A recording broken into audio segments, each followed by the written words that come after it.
6:52, time for the morning sprint. New this morning, Madison Magazine releasing the year's Best of Madison list. The results are in for your favorite Madison restaurants, entertainment, and shopping places around town. This year, there were nearly 500 gold, silver, and bronze winners. You can find the full list up right now on channel3000.com.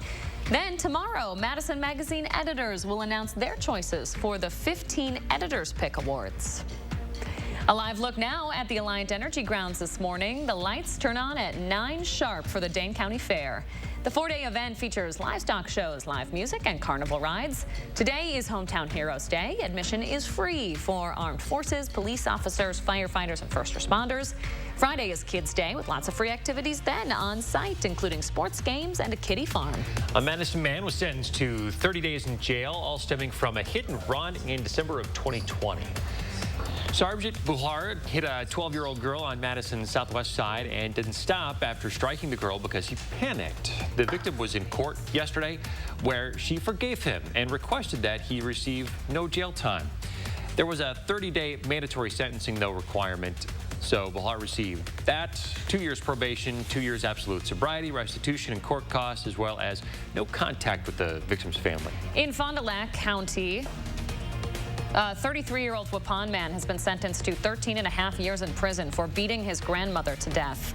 A jury found Gregory Spittle guilty in May of this year. He claimed the cartel had killed his grandmother instead. Following prison time, he will face 7.5 years of extended supervision. The House Select Committee investigating the January 6th attack holds its 8th hearing today. It's the last one scheduled, though a committee aide says there's a potential for future hearings. The panel will focus on former President Trump's inaction as the mob stormed the Capitol. Former Deputy National Security Advisor Matt Pottinger and former Deputy White House Press Secretary Sarah Matthews are expected to testify today. Both resigned on January 6th. If you're looking for something to do this week, this might be the answer. A new brewery has recently opened on Park Street called The Burrow.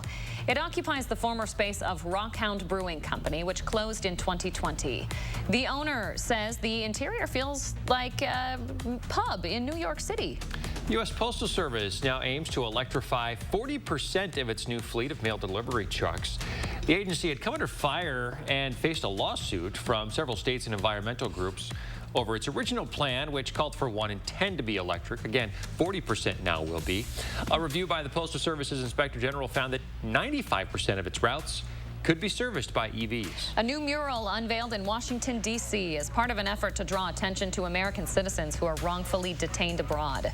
18 faces are portrayed on the wall, including WNBA star Brittany Griner, who's currently being held in Russia. For many of the faces, the artist used the last photo taken of that person before they were detained. NASA announcing the target dates for the launch of their first test flight under its new Artemis program.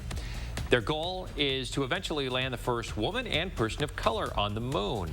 NASA says they're targeting the end of August or the beginning of September for the first uncrewed test flight. NASA aspires to return American astronauts to the moon by 2025. We are going to see some temperatures on the increase into the weekend and on the increase today.